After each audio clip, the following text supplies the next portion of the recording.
Hello, my beautiful friends, and namaste. I'm Jill Loftus of Nuit Astrology. I'd like to welcome you to your planetary energy forecast for the week of December the 18th, 2023. So this is a fascinating week. I am really thinking there's a lot of beneficial energy this week to take advantage of, all right? Now remember that Mercury is retrograde. So we're rethinking, reviewing, but it has some really positive support to have great ideas this week. So I'm really loving that. This week, the only stressor that I really see in the sky is Venus standing across the sky from Uranus. Now, oppositions are about finding balance, about harmonizing, right? And when you have Uranus in Taurus, right, and Venus in Scorpio, it's going to be about desire. It's going to be about values. It's going to be about what do you really want? And you need to find some harmony, right? We also have some really beautiful support from Mars to the nodes of the moon, which are traveling through the individual sector of the North Node being in Aries and the partnership sector of Libra, which is where the South Node is, right? And so it sends some beautiful energy towards partnerships. So there could be a lot of conversations this week that relate to being in harmonious partnerships, your desired nature around partnerships. And even though the position between Venus and Uranus is standing across, a little bit of a tug of war, anytime Uranus is involved, magical thinking can be really helpful and useful. Not delusional thinking, friends, but magical thinking. And really, figuring out what you want, which is what a lot of these transits are about. So let's hop into the astrology. On the 18th, on Monday, we have a beautiful, beautiful flow between Mercury and Capricorn and Jupiter and Taurus, right? A trine energy. This is so optimistic. Great ideas. When things come to you on Monday, lock them in, write them down. Make sure you have time to really, think things through. They're both in earth signs, so perhaps you need to spend some time on a quiet walk in the woods, or hug a tree, or something that really keeps you grounded. Do a yoga practice that's very like low to the ground, staying connected, and this can help you gain insights, but lock them in, right? Remember, beautiful things can flow, and if we don't do anything with that beautiful energy, it dissipates, right? It dissipates.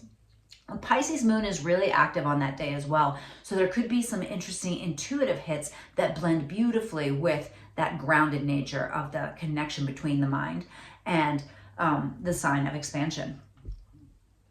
All right, now on the 19th, Venus begins to step into that opposition with Uranus, okay? So it's a little bit more of that, okay, between love, values, and reality check. There could be some interesting things going on with currency, with the stock market, things going on with, asking yourself, what is important to you? What do you really value? What's the thing of value to you here? So watch that opposition. Uranus is going to be back to that stationary degree of 19. So if you have any points in your chart that are at 19 of anything, really watch, okay? Because there could be something going on here that's like, if you didn't answer the wake-up call before, the wake-up call is going to wake you up big time, okay? All right, on the 20th, we've got an Aries moon, and that's a very passionate moon, a very rash moon sometimes, and it does square to Mercury. So watch your mouth a little bit. It could be a little bit like emotionally you kind of wanting to, Mercury and Capricorn can be kind of bossy, right? So, and then there's that Aries moon, right? So just don't be immature. Be a grown-up and vibe high and pay attention to the rules, okay? That's one of the things. Also, Capricorn is kind of a play by the rules energy. Speaking of Capricorn, on the 21st, the sun will go to 0 degrees of Capricorn, and that is our winter solstice point. So the least light of all of the year is at this time, at least in the northern hemisphere here. And so it is a time to begin to celebrate the return of the light and honor the light. It is at 10:27 p.m. Eastern. It's really supported because Saturn in Pisces is beginning to pick up a sextile, a little blessing to Jupiter. So that Saturn-Jupiter, a blessing between the two of them, you've got to lock that in. That's really wonderful. And it will be in play for the rest of the week and into early next week. All right, so touch base with that wherever Taurus and Pisces is in your chart, and see what is coming together, what is harmonizing, what can you take advantage of, what little spark of luck is coming up for you. Now, that's the exact day of that Scorpio Venus standing across the sky from Uranus. And so, synchronicity, sudden events can be shocking and wonderful. Ooh, right? And they can be shocking and horrible, right? So slow it down. Be careful, be cautious, especially if you saw something happen suddenly to you over the summer, back when Uranus was at that 19-degree point. The caution flag should be up a little bit, all right? Mercury in Capricorn sending sextile to Saturn in Pisces. Lovely. I mean, Saturn is our friend this week, right? And remember, Saturn in Pisces, a little hard to like pin down, right? Saturn wants structure. Pisces is like, what's structure?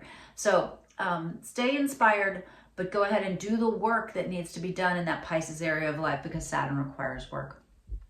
All right, on the 22nd, let me double check what day that is. That's Friday.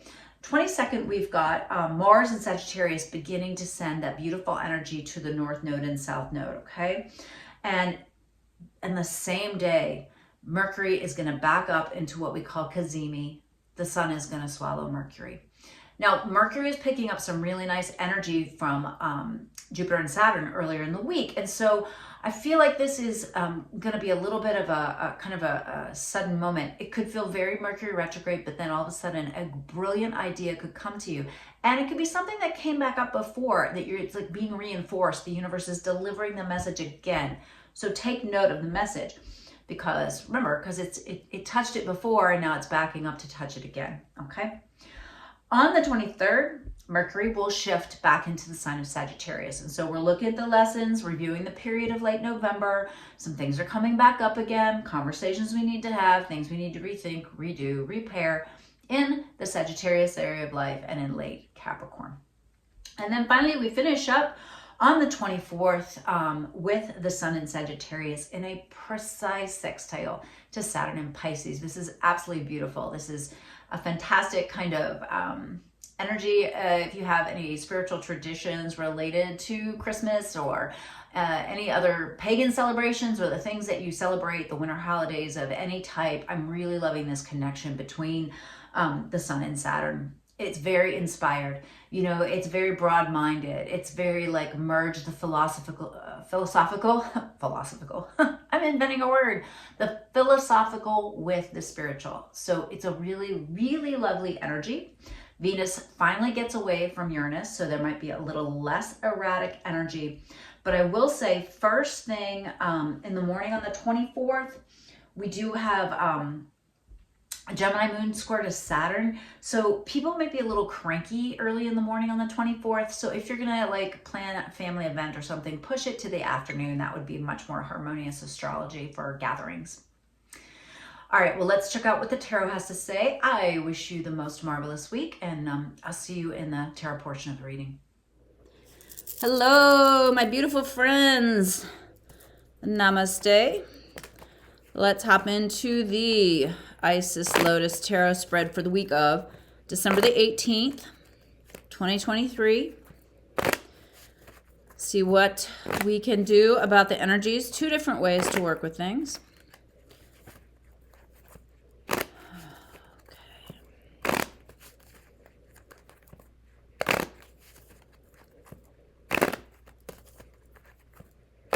Man, sometimes it's a lot of shuffling.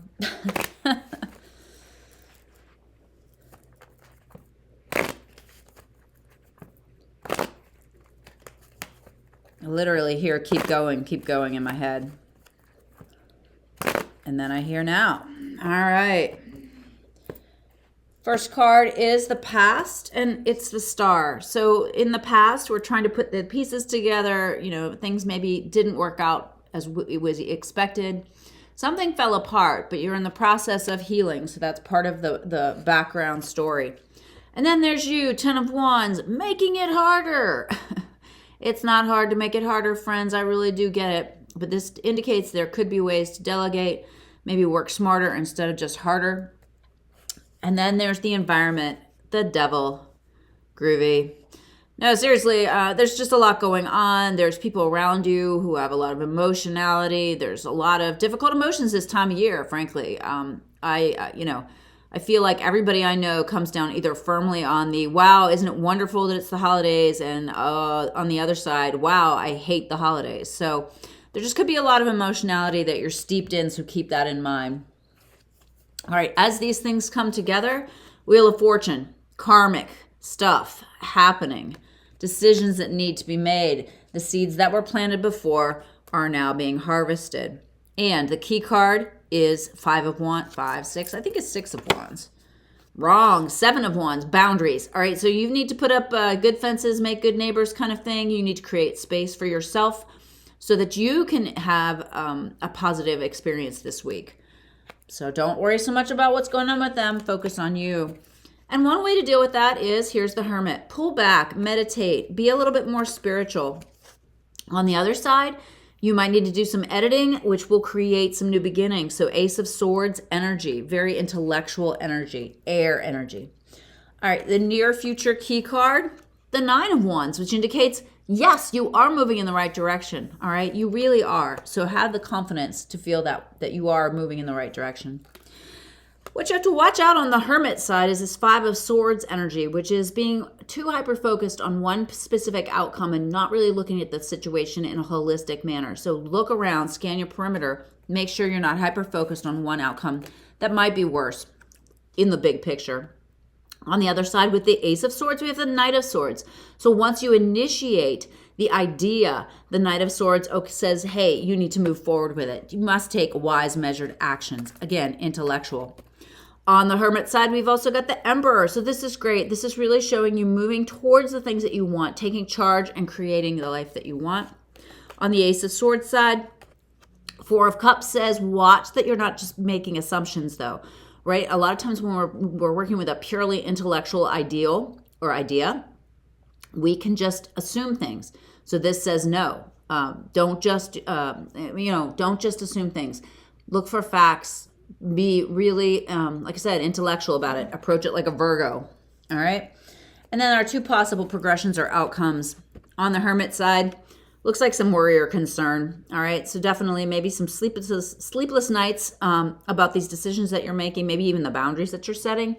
Try not to fret. On the Ace of Swords side, the argument card. Well, all right. White light shields up for the week, right? So watch. This could be internal arguments or actual arguments with people being really in their feels. And then over here, the eventual outcome, Three of Cups, reasons to celebrate. Focus on the abundance, the happiness, the things that make you happy. It's important that you take the time to do things that really make you happy. And on the Ace of Swords side, the Moon. So yeah, these arguments and things like that, they might be coming from really deep inner places. So it's really interesting. That's why I think this side is like focusing on the intellect, and not that you disregard the emotions, but don't get overwhelmed by the emotions, right? Balance them with logic.